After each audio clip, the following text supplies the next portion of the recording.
block, number 3, I think we need to rethink the way we deploy our limited resources.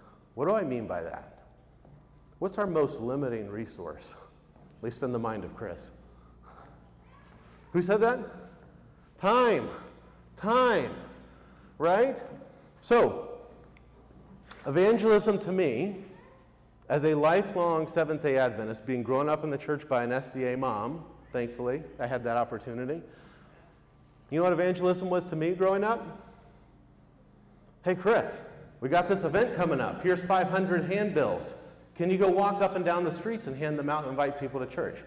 Now, don't walk away from here thinking I'm saying don't do that. Okay? Right? I'm not saying that. But if time is our most precious resource, here's our Desire of Ages giveaway. We spent $250.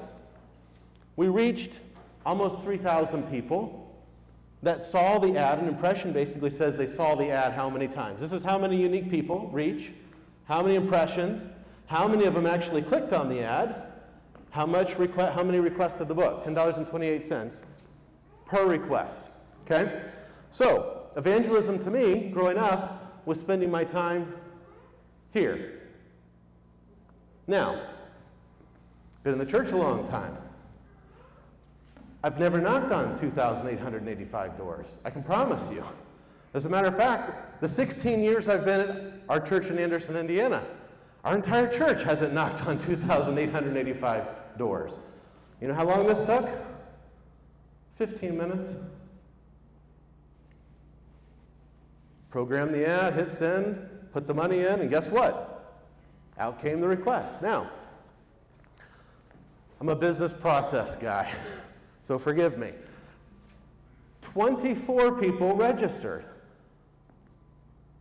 I wish somebody had taught me growing up how to work with the 24. Do you see the difference?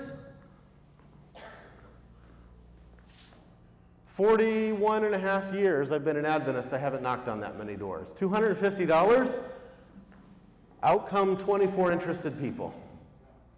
I wish somebody had taught me evangelism of working at this, people.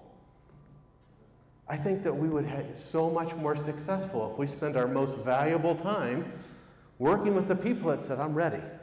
The problem is, in Anderson, I use my hometown a lot, how do we find them? There's 70,000 people in Anderson. Well, it's not that hard these days. It's pretty easy. And so I'm a business person, so I have a model. And so basically, as you see engagement, people engaging more and more and more what you're doing, and their level of interest grows, we should spend more one-on-one time with them. But we've got this cool technology thing that, guess what? It's really cheap and easy to reach people at a scale that we've never been able to do before. Does that make sense? Use technology here. Meet with people here. It's revolutionary. But guess what? To this day, most churches spend almost 90% of their time right here. My observation. It may not be true at your church, but my observation. And we have all of these really cool statistics today that we can say, hey, you know what? We think Christella might be interested. Maybe we should just reach out to him. Like, when was the last time he opened one of our emails? If it was yesterday, ding, ding, guess what? He might be interested.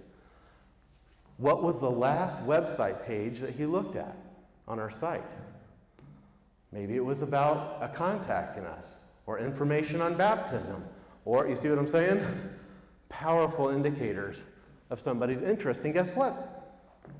They may not have ever stepped foot inside our church before. Fabulously powerful. And we did a little experiment. So we had a new pastor that came in right in the middle of COVID. And I said, you know what? We have 1,150 interests in our database. But over the last 8 months of outreach, 26 look like they're interested. Why don't you give them a ring? So he called them up. And you know what cold calling is like. If you cold call someone, they'll answer the phone about 15% of the time. So he called them up and he got 2 or 3 people on the phone. These are all individuals that have never stepped foot in our church, right? Well, he got to one and he said, hey, this is Pastor Nick's giving you a call. And the guy on the other line said, Pastor Nick's? What are you calling me for? Pastor Nick said, well, I see you signed up for something a little while ago. Just thought I'd reach out. And he said, no way. You know, I've been really impressed about this Sabbath thing. I've been telling my coworkers about it. I've been watching your sermons every week. Never stepped foot inside the church. But we could see that he was interested, and he was. And Pastor Nick was kind of blown away. He's like, this is crazy. So number 3, I think we need to rethink how we spend our time in evangelism, because we are equipped now with more tools than we've ever had access to before.